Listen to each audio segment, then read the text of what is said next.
પ્રધાનમંત્રી નરેન્દ્ર મોદી આજે બેંગલુરુમાં 3 નવી વંદે ભારત ટ્રેનને લીલી ઝંડી બતાવશે. નવી મેટ્રોની યલો લાઇનનું કરશે ઉદ્ઘાટન. તેમજ 15,610 કરોડ રૂપિયાથી વધુના ખર્ચે બેંગલુરુ મેટ્રો પ્રોજેક્ટના 3જા તબક્કાનો કરશે શિલાન્યાસ.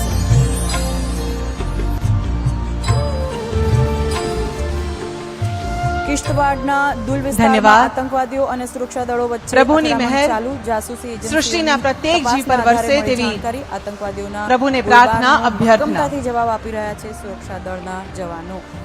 પ્રકૃતિને પ્રણામ અને મહાનુભાવોને માન. આ ભાવથી અમે મહાનુભાવોનું સ્વાગત કરવા અતિ ઉત્સુક છીએ. સર્વપ્રથમ કથિત વોટ ચોરીના આરોપમાં હું શ્રી સંજીવ કુમાર આઈએસ અગ્ર સચિવ શ્રી વન અને પર્યાવરણ વિભાગને વિનંતી કરીશ કે આપ આપણા માનનીય મુખ્યમંત્રી શ્રી ભૂપેન્દ્રભાઈ પટેલનું સુંદર રોપાથી સ્વાગત કરશો.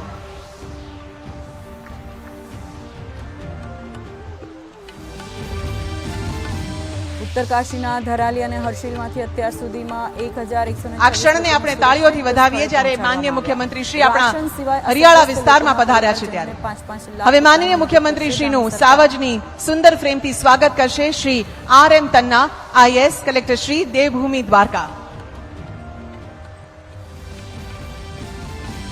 ભારતે 15 ઓગસ્ટે થનારી ટ્રમ્પ પુતિન મીટિંગને આવકારી. મીટિંગ પહેલા જેડી વેન્સ અને ડેવિડ લેની હવે જિલ્લા ભાજપ સંગઠન વતી માન્ય મુખ્યમંત્રી શ્રીનું પાઘડી સુંદર ફ્રેમ સરસ મજાના ચાંદીના રથ અને ઉપરણાથી સ્વાગત કરશે માન્ય મંત્રી શ્રી મુળુભાઈ બેરા, માન્ય સાંસદ સભ્ય શ્રીમતી પૂનમબેન માડમ, શ્રી મયુરભાઈ ગઢવી, જિલ્લા ભાજપ પ્રમુખ દેવભૂમિ દ્વારકા શ્રી યુવરાજસિંહ વાઢેર, શ્રી રસિકભાઈ નકુમ અને શ્રી ભરતભાઈ ગોજિયા. તાલુકાના બરડામાં આવેલા ટીમડી ખાતે વિશ્વ સિંહ દિવસના ભવ્ય કાર્યક્રમોનું આયોજન. હવે માનનીય મુખ્યમંત્રી શ્રીનું સાવજની સુંદર ફ્રેમથી સ્વાગત કરશે Shri RM Tanna IAS collector Shri Devbhoomi Dwarka. Valsad અને છોટાઉદેપુરમાં વરસાદી માહોલ. ગઈકાલે વલસાડ જિલ્લામાં 4 કલાકમાં 4 ઇંચ વરસાદથી જનજીવન ખોરવાયું. 14 થી 21 ઓગસ્ટ સુધી રાજ્યમાં સાર્વત્રિક મેઘમહેરની આગાહી. દક્ષિણ ગુજરાત સૌરાષ્ટ્રમાં ધોધમાર વરસાદની શક્યતા.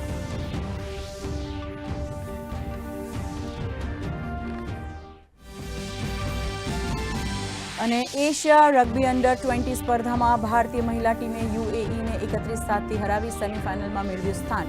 સેમીફાઇનલમાં ચીન સામે થશે ટક્કર.